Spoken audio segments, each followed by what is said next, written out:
Yes, Kenya. Tamu sana, tamu sana. Oh yeah, tamu sana, yes.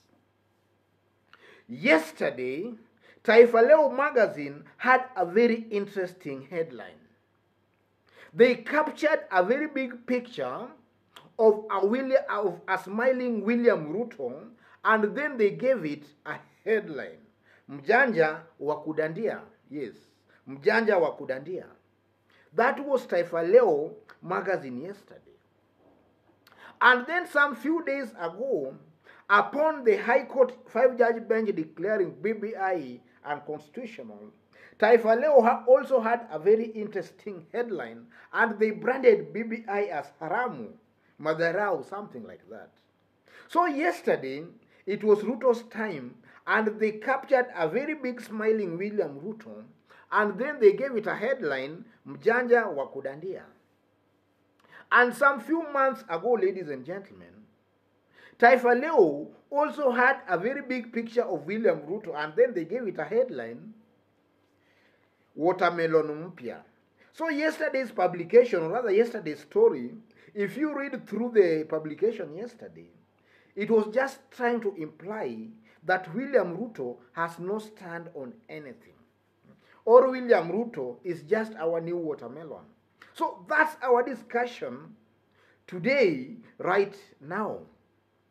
And in case you've bumped on this YouTube channel for the very first time, tap on the subscription button and also on the notification bell in order to receive a notification anytime we upload a new video. In this YouTube channel, we upload 2 videos per day on current and latest political news and events. And also kindly give this video a like. Back to our discussion. Yesterday, Taifa Leo captured a very big smiling William Ruto and then gave it a headline, Mjanja wa kudandia. And when you read through the story, or rather if you read through the story, it's simply trying to imply that William Ruto is our new watermelon. That William Ruto has no stand on anything. And also they analyzed it yesterday, William Ruto's political maneuvers on BBI. When BBI started, William Ruto was castigating it. And then as BBI was getting more and more support, William Ruto appeared to now be joining BBI. And then after Msambweni by-election, ladies and gentlemen, Msambweni by-election might have just given Ruto the impetus now maybe to start castigating BBI. And then when BBI again started coming up, or rather started getting support, Ruto again joined the BBI bandwagon. So ladies and gentlemen, that's what I want us to analyze properly without any prejudice and see which is which. William Ruto, ladies and gentlemen, immediately Uhuru and Raila launched BBI at Bomas. William Ruto stood and asked some questions in Bomas of how BBI was to address the inclusivity question. He asked some questions. And then after that, William Ruto was seen in public asking for a multiple kind of referendum questions. Then after that, ladies and gentlemen, as BBI was now gaining momentum, and after the county assemblies were now passing it, William Ruto seems to be changing his story. And at a rally, sometimes in Rift Valley, he made it very clear to the Kalenjin, or rather to the Kalenjin nation, that he has nothing to lose whether BBI passes or not, and that he has no problem with it. And then for those who can remember, after Msambweni by-election, you know, Msambweni by-election, if you are keenly observing politics, Msambweni by-election gave Ruto some impetus that we don't know that Msambweni by-election gave William Ruto some extraordinary strength.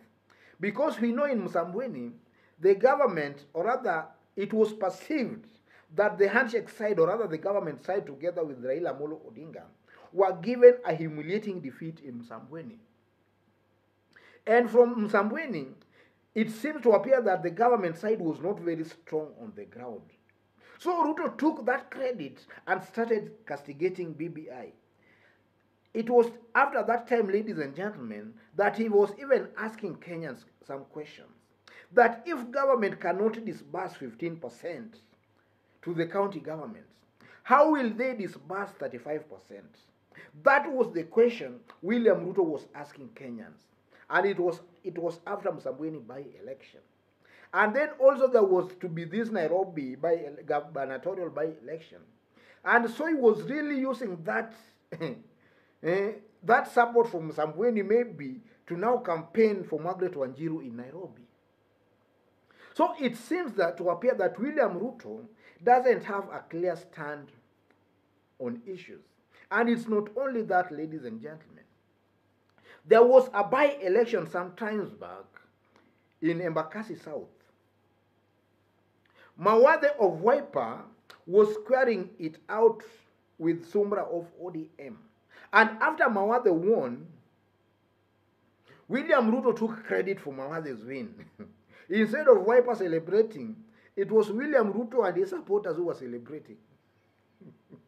Yes, that was it. And then Ugenya by-election.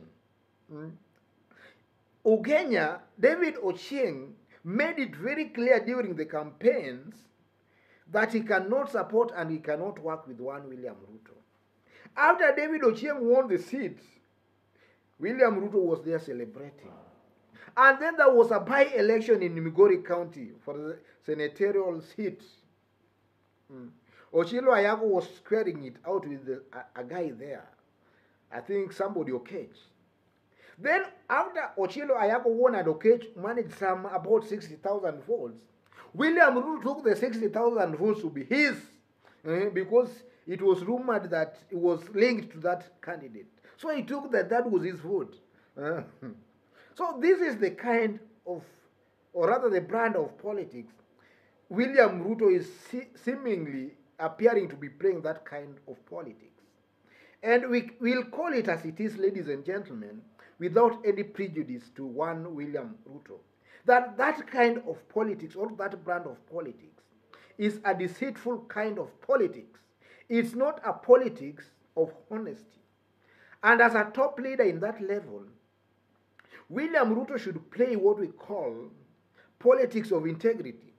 If William Ruto strongly believes that BBI is not good for this country, let him come out in the open and say so.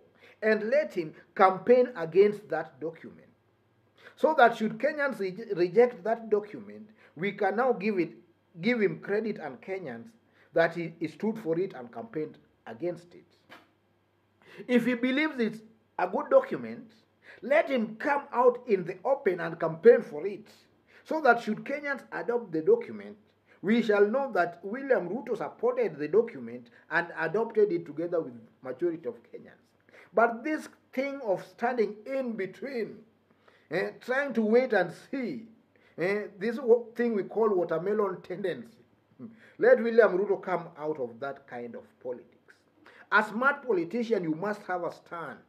And you stick and stand by that stand of yours. That's who a smart politician is.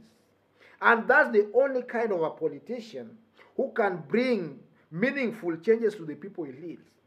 Because you will not go with euphoria. You will stand for the truth. Whether good or bad, you will stand for the truth and stick by it. Otherwise, folks, let me conclude by saying that William Ruto, as of late, is coming out as our new watermelon. Yes, you know, we used to castigate Kalonzo Musyoka. Oh, Kalonzo is watermelon. But William Ruto is appearing that is even a more smart watermelon than even Kalonzo. He's more of a watermelon than even Kalonzo Musyoka. Yes. I don't hate William Ruto anyway, but I'm just stating facts as they are. So, folks, just as I did indicate when we were starting, if you've bumped on this YouTube channel for the very first time, don't forget, subscribe and also give this video a like. And for my subscribers, I thank you for your continued support. And also for those watching us outside of Kenya who have bumped on this YouTube channel for the very first time, what we always do in this YouTube channel, if you are watching us for the first time and you are outside of Kenya, drop us a comment and let's know from which part of the globe you are watching us for. And also kindly subscribe and also give this video a like. Otherwise, folks, God bless you. God bless Kenya. Tamu sana, tamu sana. Oh, before I forget, I've pinned my number on the comment section. You might have to have some private chat with me or even to support this show. Kindly contact me through my WhatsApp number. I've pinned it on the comment section. Contact me. Let's have a private chat and let's have a discussion. Let's see which is which, ladies and gentlemen. God bless you. Thank you.